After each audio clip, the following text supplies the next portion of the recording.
পিতামাতা মারা গেলে কারা পিণ্ডদান করে? ছেলে নাকি বৌমা? আগে ছেলেই তো করবে, কিন্তু বৌমা পিণ্ডদান করেছিল। রাজা দশরথের পিণ্ডদান করেছিলেন মা সীতা দেবী। সবাই যখন জঙ্গলের মধ্যে, আপনারা সবাই জানেন 14 বছর বনবাসে গিয়েছিল সীতা দেবী, রামচন্দ্র আর লক্ষ্মণ। ঠিক সেই সময় পুত্র শোকে দেহত্যাগ করেছিলেন রাজা দশরথ। স্বপ্নাদেশ দিলেন, মা আমি মারা গেছি, তোমরা আমার পিণ্ডদান করো। কিন্তু পিণ্ডদান করতে গেলে কিছু তো লাগবে, বনের ভিতরে কোথায় পাবে? রাম আর লক্ষ্মণ দুই ভাই যখন কিছু আয়োজনও করতে গেল, কিন্তু বারবার এসে দেখা দিচ্ছে, রাজা দশরথ বৌমা দেরি করো না, কারণ স্বর্গের দরজাটা বন্ধ হয়ে যাবে, তুমি তাড়াতাড়ি আমার পিণ্ডদান করো। মা সীতা কোনো উপায় না পেয়ে, আপনারা অনেকেই হয়তো জানবেন, পিণ্ডদান করেছিল মাত্র 5 জনকে সাক্ষী রেখে। কে? প্রথমেই ছিল ব্রাহ্মণ, দ্বিতীয় হলো ফল্গু নদী, তৃতীয় হলো গাভী গরু, চতুর্থ ছিল তুলসী বৃক্ষ, পঞ্চম ছিল বট বৃক্ষ। পিণ্ডদান হয়ে গেছে। পিণ্ডদান যখন হয়ে গেছে, রামচন্দ্র প্রশ্ন করছে, ফিরে এসেছে, চলো সীতা পিণ্ডদান করব। কিন্তু স্বামী আমি তো পিণ্ডদান করেছি। পিণ্ডদান করেছে, প্রমাণ? কেন প্রমাণ চাইছে? আপনারা বলতেই পারেন, রামচন্দ্র কি ভগবান নয়? অন্তর্যামী তো। তাহলে ভক্ত কি করছে কি করছে না উনি কি জানেন না? মা সীতা পিণ্ডদান করেছে কি করেননি রামচন্দ্র কি জানেন না বাবা? জানেন। তবুও পরীক্ষা ভক্তকে, কারণ সীতা দেবী বলেছিল, প্রভু তুমিও 14 বছর বনবাসে কষ্ট করলে, আমিও তোমার সাথে কষ্টটা করতে চাই। পরীক্ষা। আমার পাশে থাকা এত সহজ ব্যাপার নয়। কি বাবা, এত সহজ? পরীক্ষা করলেন ভগবান, সীতা তোমাকে প্রমাণ দিতে হবে তুমি কেমন করে পিণ্ডদান করেছ। কেন? ব্রাহ্মণ সাক্ষী। ব্রাহ্মণের কাছে গেলেন, যে ব্রাহ্মণ দিয়ে পিণ্ডদান হয়েছে সেই ব্রাহ্মণ অস্বীকার করলেন। কেন? ব্রাহ্মণ ভাবলেন, রাজা দশরথের ছেলে হলো রামচন্দ্র, মানে তো রাজা, একবার পিণ্ডদানে অর্থ পেয়েছি, অস্বীকার করলে আবার অর্থ পাবো। বোঝা গেল? কিছু মনে করবেন না যদি কেউ এখানে ব্রাহ্মণ উপস্থিত থাকে। হ্যাঁ, কেন জানেন? এটা আমার কোনো বাড়ির বানানো গল্প নয়, এটা শাস্ত্রের গল্প। হ্যাঁ, বলে বসলো, যেই অস্বীকার করে বলল যে আবার অর্থ পাওয়ার লোভে, সঙ্গে সঙ্গে মা সীতা দেবী অভিসম্বোধ করেছিল, শোনো ব্রাহ্মণ, তুমি অর্থের লোভে মিথ্যে কথা বলেছ। যতই তোমার অর্থ থাক না কেন, তোমার ঘরে কখনো লক্ষ্মী দাঁড়াবে না। লক্ষ্মী হলো চঞ্চলা, আর সারা জীবন তোমাকে লোকের বাড়ি পুজো করলেও তোমাকে হাত পেতে অর্থটা দিতে হবে। ব্রাহ্মণ দেখবেন পুজো করার পরে বলতে তো পারে, মা এমনি দিয়ে দাও অর্থ, ওটা নয়, আগেই হাত পাততে হবে বাবা। সে যত বড় দরের ব্রাহ্মণ হোক না কেন, অভিসম্পাত হয়ে গেল। চলে গেল ফল্গু নদীর কাছে। ফল্গু, তুমি বলো আমি তোমাকে সাক্ষী রেখে আমার শ্বশুর মশাইয়ের পিণ্ডদান করেছিলাম কিনা।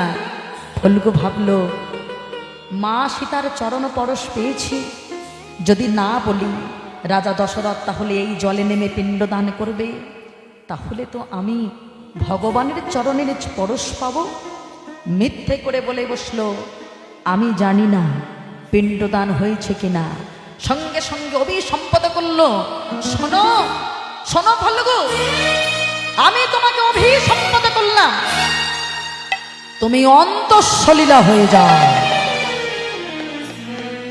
তোমার বক্ষের উপর থেকে যত বৃষ্টি হোক আর জল দাঁড়াবে না। সারা জীবন তোমার বক্ষে কুকুর শিয়াল হেঁটে পারাপার হবে। হলো কি না? দেখলেন, অভিসম্পদ হয়ে গেল। এবারে চলে গেল গাভীর কাছে, মানে গরু।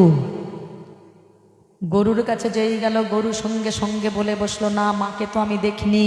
কারণ ভাবলো রামচন্দ্র ভগবান, একবার মা সীতার পরশ পেয়েছি, যদি বলি পিণ্ডদান হয়নি, আরো একবার পিণ্ডদান করবে রাজা দশরথ, আমি ভগবানের পরশ পাবো। গরুও যখন অস্বীকার করলো, মা সীতা অভিসম্পদ করলো, শোন গাভী,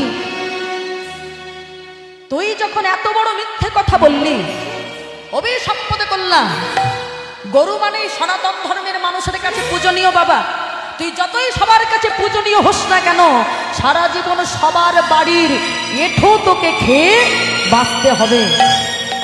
এঁঠো খেতে হয় না? যত দেখবেন বাবা এঁঠো কাঠা নিয়ে যত আনাজপত্র কেটে আমরা সব গরুর সামনে দিয়ে দিচ্ছি, অথচ গরু আমাদের কাছে পূজনীয় বাবা। অভিসম্পদ হয়ে গেল। চতুর্থ গিয়েছিল মা তুলসী বৃক্ষ।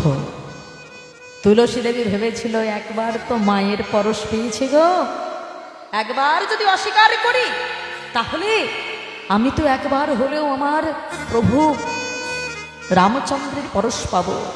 যেই না অস্বীকার করে দিল, সঙ্গে সঙ্গে অভিসম্পদ করলো, শোন তুলসী, তুই এক নারী হয়ে আর এক নারীর যন্ত্রণা তুই বুঝিসনি। অভিসম্পদ করলাম আমি সীতা দেবী হয়ে, ওরে তুলসী, তুই যত্রতত্র হয়ে থাকবি, আর যেখানেই তোকে কুকুর দেখবে তোর গায়ে প্রস্রাব করবে।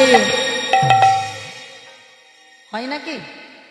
বাস্তবটা ভাবুন, তুলসী গাছ যত্রতত্র হয়ে থাকে বাবা, আর কুকুর যেখানে দেখে তুলসী গাছের দিকে তাকিয়েই প্রস্রাবটা করে তুলসী গাছের গায়ে। তবে দেবদেবীতে যা ঘটে ঘটুক, আমরা মানুষ হয়ে কিন্তু তুলসী দেবীকে অসম্মান করতে পারি না, কারণ তিনি হলেন কৃষ্ণ প্রেয়সী। তুলসী ছাড়া কখনোই গোবিন্দের পূজা হয় না বাবা, তার ভোগ নিবেদন হয় না। ওই জন্য দেখবেন মেদিনীপুরের দিকে এখনো পর্যন্ত চলটা রয়েছে, খুব উঁচু জায়গায় কিন্তু তুলসী গাছকে বসানো হয়, যাতে তুলসী গাছে আমাদের চোখের সামনে কোনো অবমাননা না ঘটে। এটা করা হয় বাবা, বহু জায়গায় এই নিয়ম রয়েছে।